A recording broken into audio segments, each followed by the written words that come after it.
All right, welcome to Two Guys with Spare Time Talk NBA playoffs. Well, I'll talk NBA playoffs. Looks like you're going to have a yawn about the NBA playoffs. Is that what's going on there in No, no, in no. in? You started the broadcast right as I, I yawned. I clicked it at Okay, the that's best moment smart. to get our show underway. Clearly, we're highly energetic and ready to talk about where these Oh series are.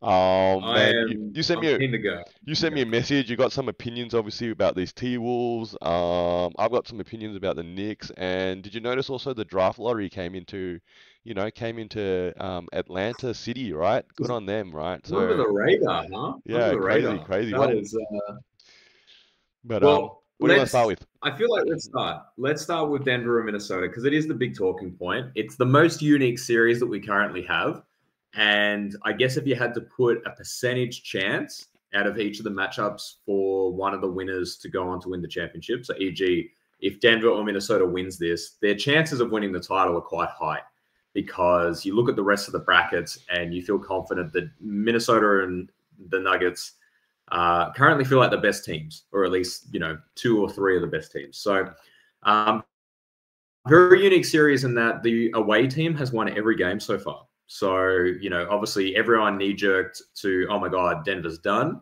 after Minnesota really kind of handles them for two straight games.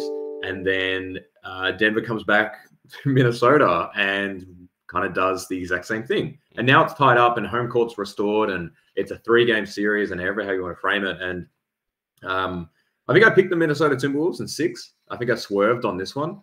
And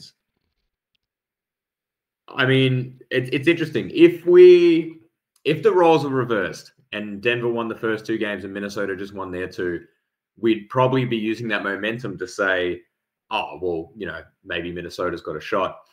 I feel like at this point, Denver's probably taken one of the strongest punches that a rating champion could take. They've responded very well, and I think they're going to carry that momentum through. I actually think they're going to roll through now and get this in 6, and this is probably as scary as it's going to get for Denver along the way. I think you're seeing the issue of Minnesota that we highlighted in some of our discussions. And Edwards is one of the offspring of Michael Jordan that we've clearly been unaware of until now. And he's fantastic. But Minnesota still needs a little bit of roster shuffling to fix it. Most obvious candidate is Cat. Cat's very talented, but it's just not at that consistent level. I know a lot of people today were trying to blame Gobert for certain things. It's not his role. Gobert's role is not to be the second best offensive player on the team. It is supposed to be Cat, and it just hasn't panned out. So I think Denver's going to keep this momentum going now. I think the experience has given a bit of a wake up, and I think they're going to be better from it, and they're going to get it in 6.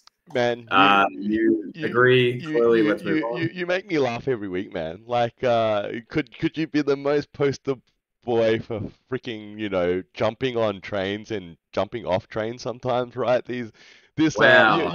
you just said earlier, and I believe you are correct that you swerved and you went with the T-Wolves, and right now it's Mhm. 2-2. I can't believe that you're just not gonna ride them until an outcome occurs right now. You're literally talking about trading Cat. You're talking about Ant Edwards ain't enough. I believe he got another career high today. Yeah, I think 44 points or something. I think that topped his 43-point game, but no one really talked It about was it a franchise one, because too. they lost. Yeah, because they lost. Yeah, and that's important. But at the end of the day, this is tied 2-2.